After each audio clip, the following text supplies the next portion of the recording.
Swayam Prabha. Digital India. Educated India.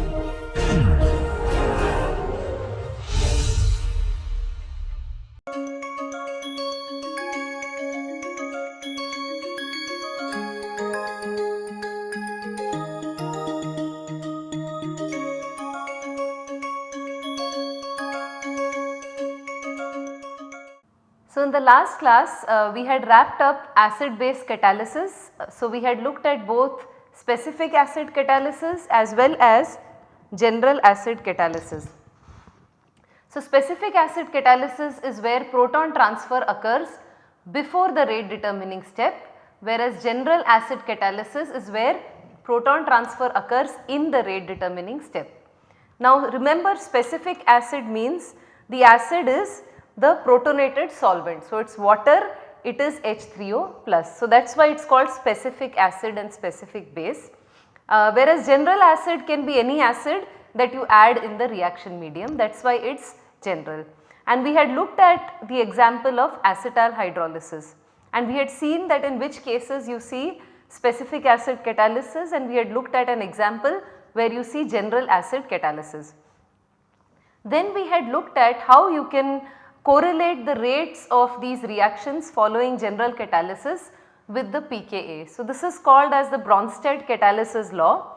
So, for a general acid, the log K is given by minus alpha pKa plus C, whereas for general base the log K is given by beta pKa plus C. So, this is similar to a linear free energy relationship. So, on the left you have the rate constant for the reaction which is being protonated by the general acid, and on the right you are looking at the ability of the acid to protonate water, because that is what your pKa is. So, you are correlating this thermodynamic parameter with the rate constant K. Now, the negative value of alpha is because the rate increases for a general acid as the pKa decreases, because the general acid becomes a better acid. So, we had also looked at what alpha and beta signify. Alpha and beta are called sensitivity constants, and they indicate the extent of protonation in the transition state of the rate determining step. So, typically the values lie between 0 and 1, and we had seen that in some cases you see a negative value. The negative value indicates that your rate constants for protonation does not follow the same strength as the pKa. So, the acid which is strongest would actually undergo a slower reaction. So, that indicates a negative alpha value, and we had seen an example where this is observed. So, typically, but the values lie between 0 and 1. So, now we will move on to other types of catalysis. The first we will do in today's class is catalysis due to binding. Now, catalysis due to binding, we had looked at reaction coordinates before, and you can express catalysis due to binding using this generic equation. So, you can have your reactant, in this case your reactant is A, and let us say you have the reactant binding to the catalyst. So, you will have the complex of reactant with catalyst, and then you will have this being converted to the product B, which is still bound to catalyst, and then ultimately you will get B plus catalyst. So, this is how you can write this entire process. So, this here is the uncatalyzed reaction, and we had done this reaction coordinate before. So, this is just like revision for you. So, can you then go ahead and draw the reaction coordinate diagram for the catalyzed reaction? You can press the pause button and draw it in your notebook.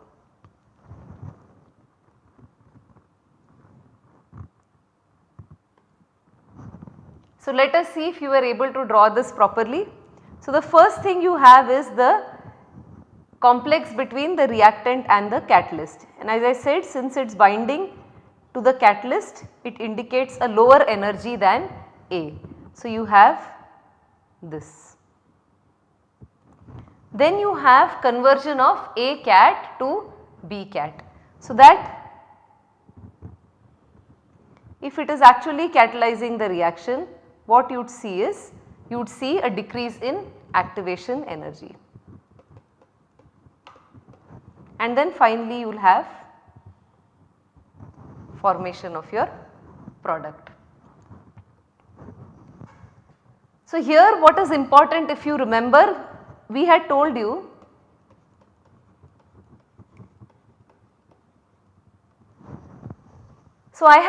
that for the reaction to be catalyzed efficiently by the catalyst, what you need to have is, you need to have a tighter binding with the transition state compared to the reactant. So you have to have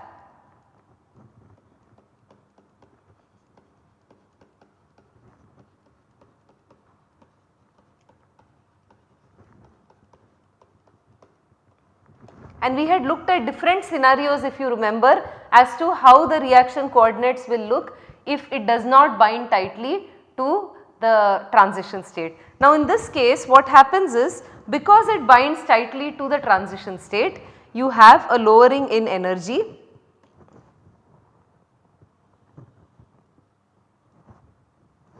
as compared to the uncatalyzed reaction. So it is very important that your catalyst binds tighter to the transition state as compared to the reactant. Now if you were to think about it similar to a concept that you had studied earlier, remember initially when we were looking at various factors affecting reactions, I had told you it is always the relative difference. Remember we had spoken about climbing a mountain, and if you have to if you need to reach the peak faster, you would need to either lower the height of the peak or increase your starting point. So you either increase your starting point so that you have a shorter distance to cover, or you lower the height of the peak so that you have a shorter distance to cover. So you can think of this similar to solvation which you had studied earlier. So when you had studied solvation earlier, if you remember, I had told you what is important is the relative stabilization. So say I have a reaction, so this is my reactant and this is the transition state, and suppose the transition state is quite polar, and now I do the reaction in a more polar solvent, and let us assume the reactant is not as polar as transition state. So what you would see is that for your reactant the lowering in energy is less, whereas for the transition state it is more. So this is a more polar solvent.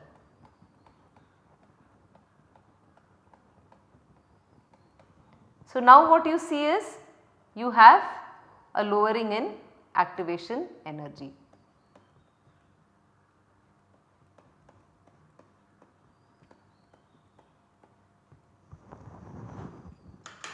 So always remember, it is these relative differences which are very important when you study kinetics. It cannot be absolute, just a very tight binding to reactant will not help your reaction. There needs to be a tighter binding to the transition state. So now with this understanding, let us look at specific examples, and one of the classic examples is seen in biology when you look at enzyme catalysis. So in enzyme catalysis, so here we are representing the reactant as S, which is a substrate. This is a common terminology used, which is why I am using that. E is your catalyst, which is the enzyme. ES is your enzyme substrate complex, so your reactant catalyst complex like before. EP is your enzyme product complex, so this is similar to the catalyst B complex you had seen before, and finally you have P plus E. So if you are getting confused, I will just write below this so that you are not confused what each of these corresponds to. So enzyme is your catalyst, substrate is your reactant, P is your product.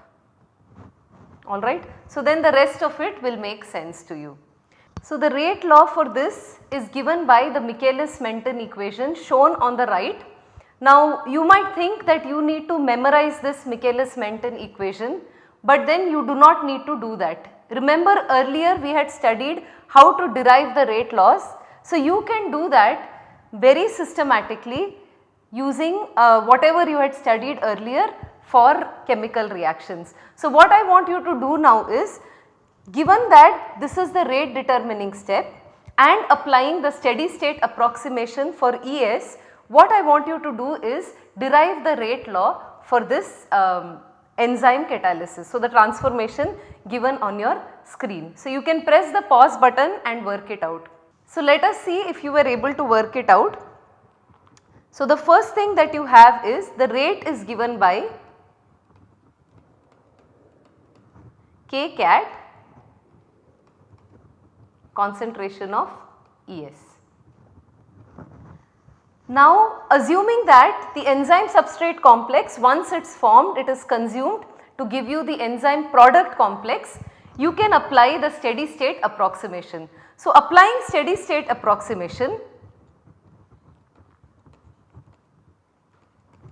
what are the things which lead to formation of ES? So, you have K on concentration of enzyme into concentration of substrate is equal to K of, so these are the things which lead to consumption of ES, plus K cat concentration of ES.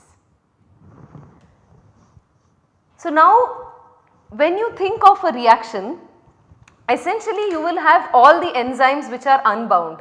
Then when you add the substrate, you will have the substrate binding to the enzyme. So, now what this would lead to is that you will have some enzymes which are free and some which are bound to the substrate. So, at any time the enzyme concentration would be given by E total minus enzyme substrate concentration. So, then you can substitute here. So, what you will get is K on to concentration of total enzyme, which is E total minus enzyme substrate complex into substrate complex would be given by again K of enzyme substrate plus K cat enzyme substrate.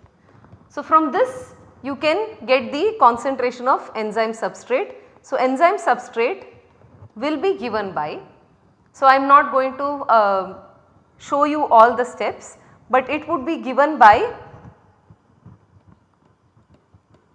K on enzyme total concentration into substrate concentration divided by K of plus K cat plus K on substrate concentration. Alright. So, now if you divide this whole thing by K on, which is from the numerator, if you bring that down, what this would simplify to would be enzyme total into substrate divided by K of plus K cat by K on, which is given by Km plus substrate. So, now if you substitute this value of ES into the rate equation given here, you will get an expression similar to what is shown here. The only difference being, what you would see is here you have Vmax. When you substitute this, Vmax would be given by enzyme total into K cat.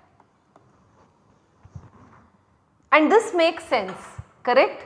Because when will you have Vmax? You will have Vmax when you have a very high substrate concentration. So, essentially what will happen is, if you look at this expression for ES, what you would see is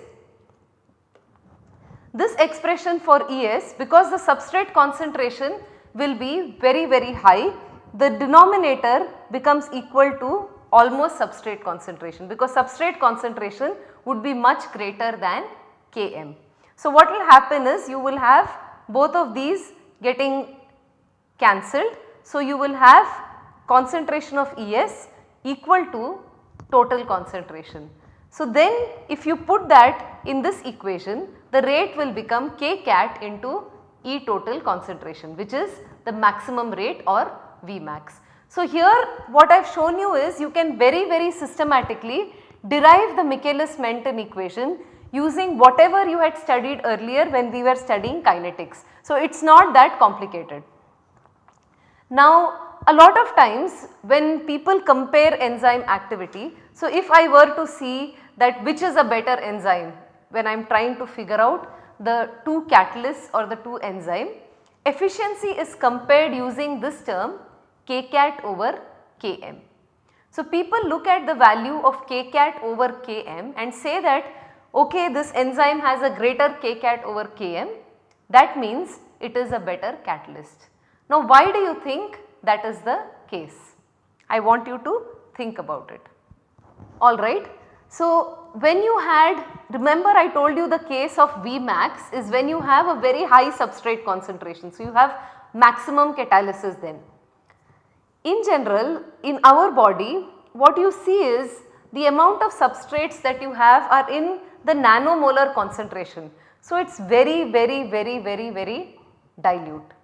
So, now let us see what happens to this rate expression when you have a very dilute solution. So, when you have a dilute solution, essentially what you would have is,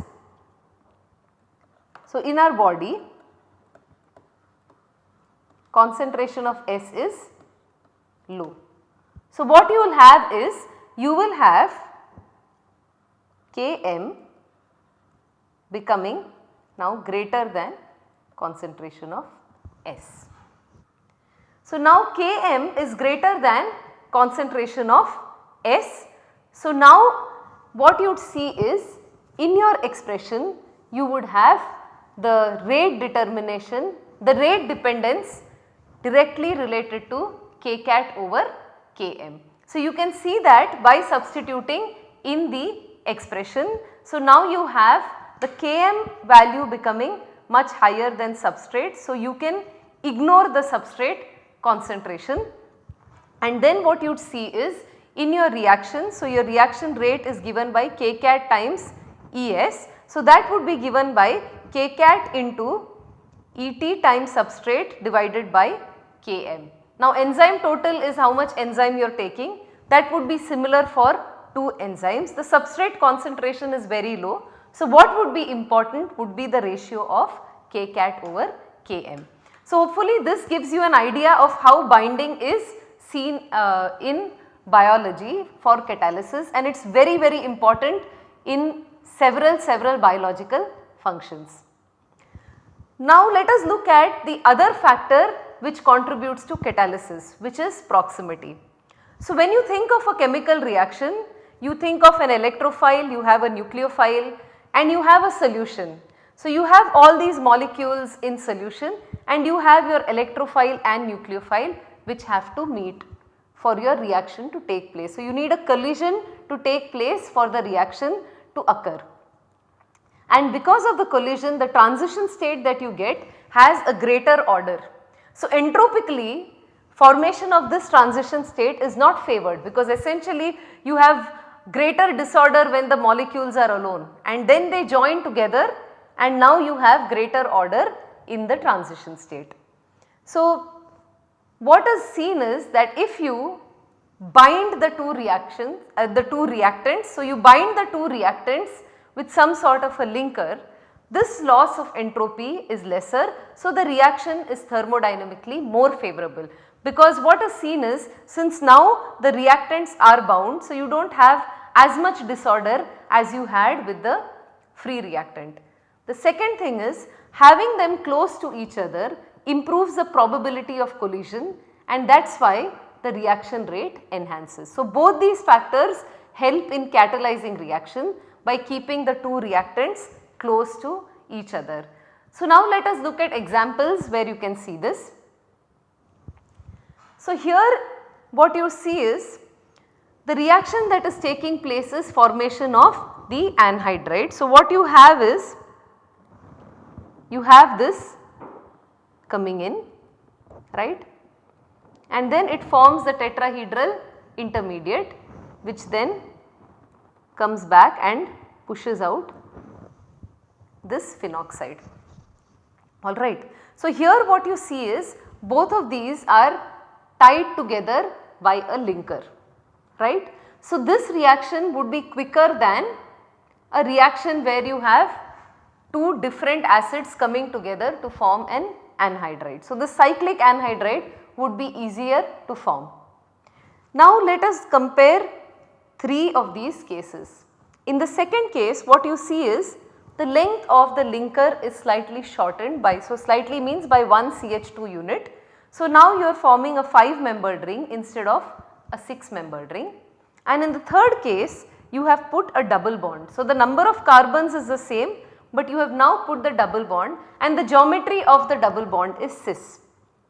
Alright. So these are the 3 scenarios here, and I want you to think of how the kinetics will change. So if you were to compare the reaction rates for these, which do you think would be faster? So think about this proximity effect. You can press the pause button and spend more time thinking about the answer.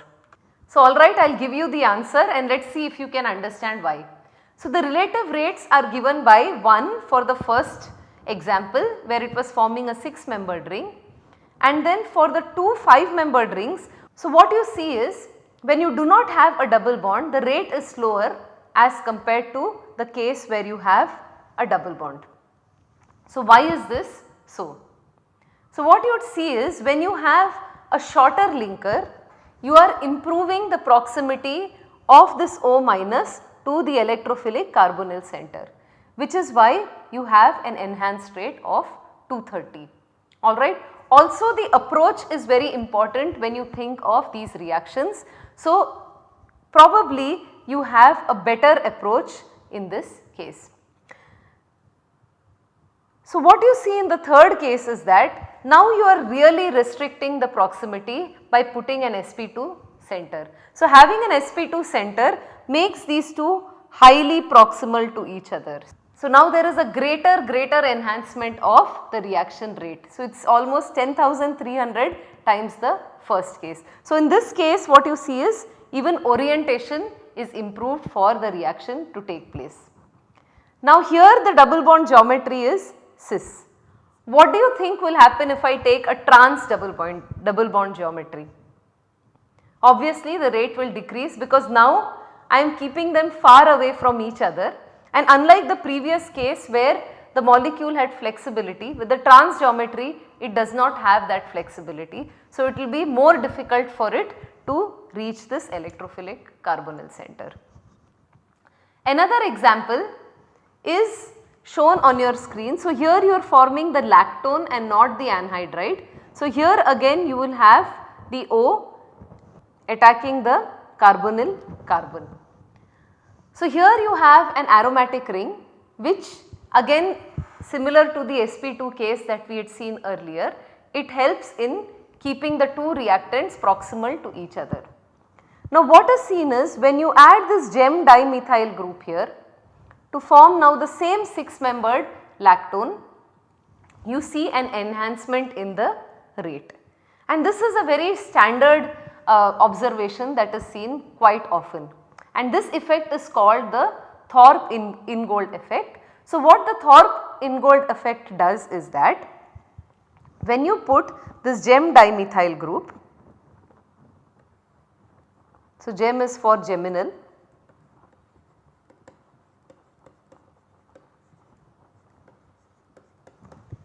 so having these two groups, so you have the CH3 which are large, what it does is it reduces the bond angle.